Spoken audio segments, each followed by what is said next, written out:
Welcome, gentle listener. I am Baldermort, your faithful servant, and I wish to introduce you to the forces, factions, and important war gear of the Warhammer 40k setting, the grim darkness of the far future, where there is no time for peace, there is only time for war. And today, following on from our Halloween special, we are to look at some of the most deadly flyers or aircraft to grace the void or skies of the grim darkness. For today, we are to briefly discuss the razor-winged jet fighter and the void raven bombers of the Dark Eldar, the Eladreth Ineas, the Drukhari. I know there is no tale at the start of this entry, but it is for a very simple reason.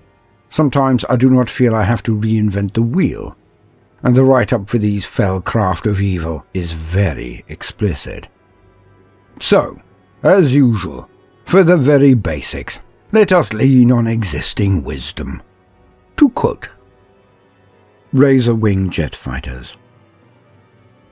Through the vortex-torn mists of each Drukhari raid come the twin contrails of razor-winged jet fighters. Aircraft so fast that their fusillades of missile fire hits home at the instant the air is rent by the flyer's thunderous sonic boom. Even the most conceited Archon knows that the armoured vehicles of the lesser races, though sluggish and unstable, are still potentially dangerous. A fleet of raiders that is intercepted by well-directed artillery fire can often find itself repelled with unacceptable losses. To ensure that the foe cannot call upon such support, the Drukhari employ razor-winged jet fighters to sow destruction and panic in the midst of the foe. For while the pilots of razor-winged jet fighters are capable of running aerial interception, they are specialists in the wholesale slaughter of ground targets. There is little that these pilots like more than roaring through an inferno of their own creation, whilst mowing down the terrified survivors scurrying below. There are few enemies in real space or beyond who are fast enough to outpace these aggressive and consummately skilled fighter craft. Each of their pilots was once an elite member of the Reaver jetbike gangs of Cormorah, and to them fighting at breakneck speed is second nature. Veterans of the Dark City's death races, they have earned through countless acts of spectacular violence enough wealth to escape the arenas forever, and now seek to maim and destroy everything they can find without risking their own skins.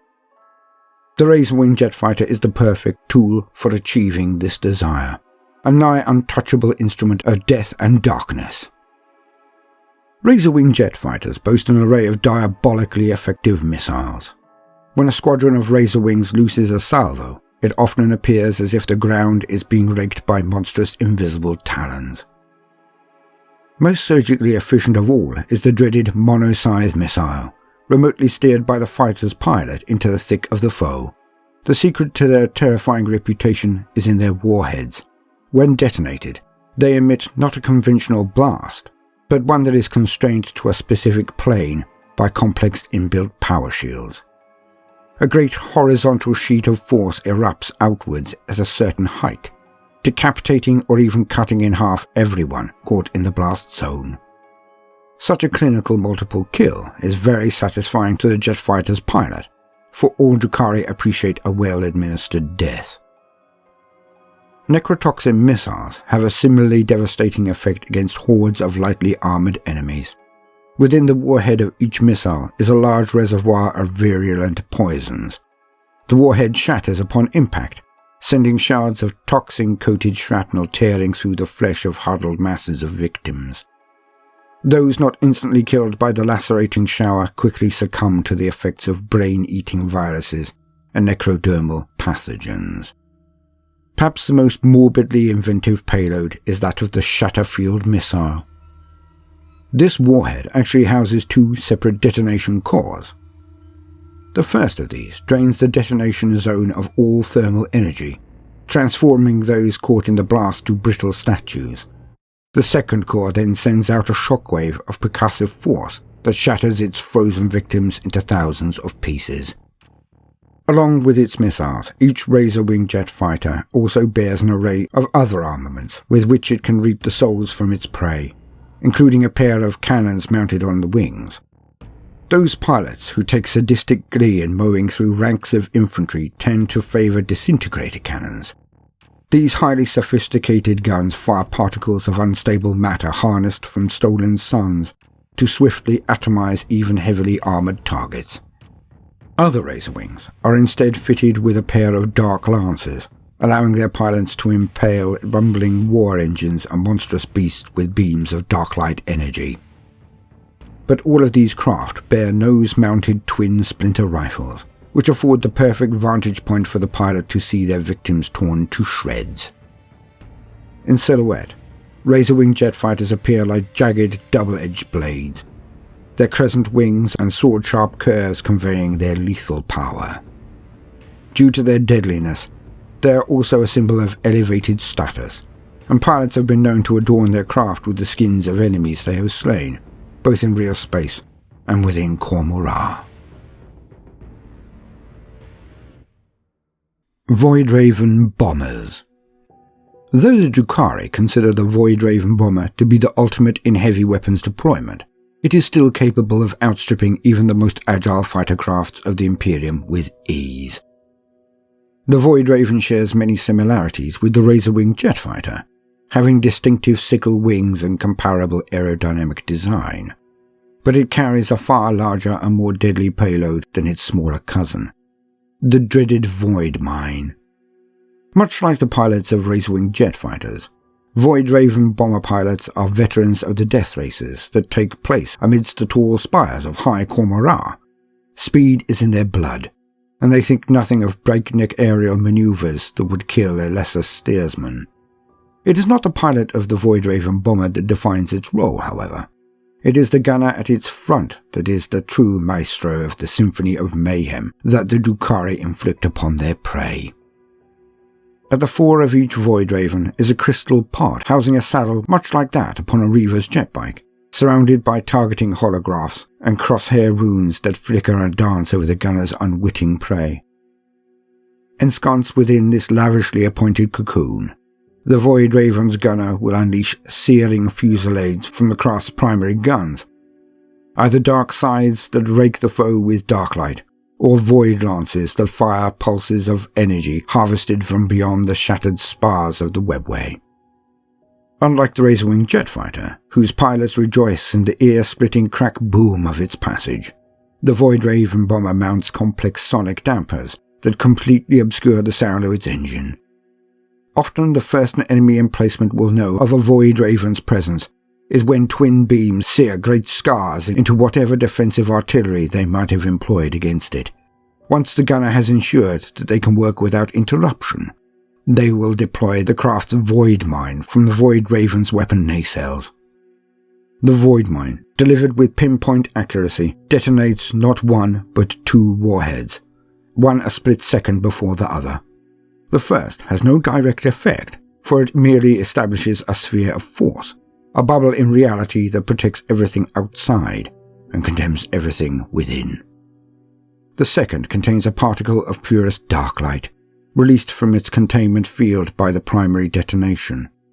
The effects of introducing even a tiny amount of dark light into real space are catastrophic. If it were not for the force sphere established by the primary detonation, the resultant implosion would destroy not only the enemy, but also the Voidraven into the bargain. As it is, though, anything trapped inside the crackling sphere is annihilated. All that is left is a smoking hemispherical crater scooped out of the earth, on the contrails of the rapidly disappearing Voidraven high above. Even after it has deployed its devastating Void Mine, a Voidraven is still more than capable of annihilating the enemy with its arsenal. Shatterfield missiles employ similar twin detonation technology to that of the Void Mine, whereas implosion missiles cause those caught within their blast to collapse inward at a molecular level. Meanwhile, the Voidraven itself is kept safe from return fire by its night shield, which projects a broad-spectrum displacement field around the craft, shrouding it in inky darkness and confounding enemy auto-target augers. Drukhari bombardments. Though unquestionably effective, the armaments of a Voidraven bomber are in some ways counterproductive to the needs of a raid, For the Drukhari to sustain their withered souls, they must drink in the suffering of their victims. Yet weapons such as the Void Mine obliterate their targets so completely that the bounty of anguish is squandered.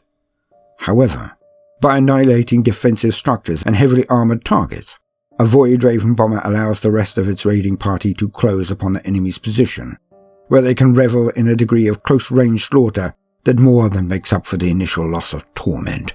The destruction of so many living bodies creates a haze of latent pain that the Void Raven bomber pilots find delectable. End quote. And apart from the evil that is contained therein, what beautiful models these are. Almost ironic that the beauty of the models stands in stark contrast to the evil and rotten interior of the beings who use them, the Dark Eldar.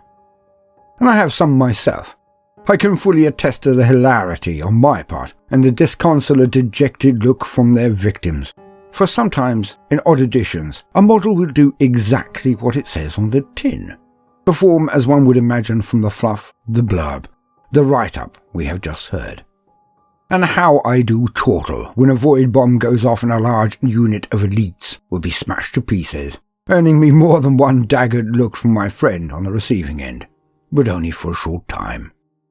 As with everything, each model and unit in the game has its counter, and even bolter fire can take these down if they are misplaced, and the enemy is even slightly lucky. But they look amazing on the board, and are wonderfully fun to play with, as they should be. I have been Baldermort, your faithful servant. I hope you have enjoyed this brief introduction to the Air Force of the Drukhari. If so, then please consider liking and subscribing. If you do, then also hit the notifications button, as I would not want you to miss out. Now, no matter what you do today, do try to make some time for fun. Toodaloo.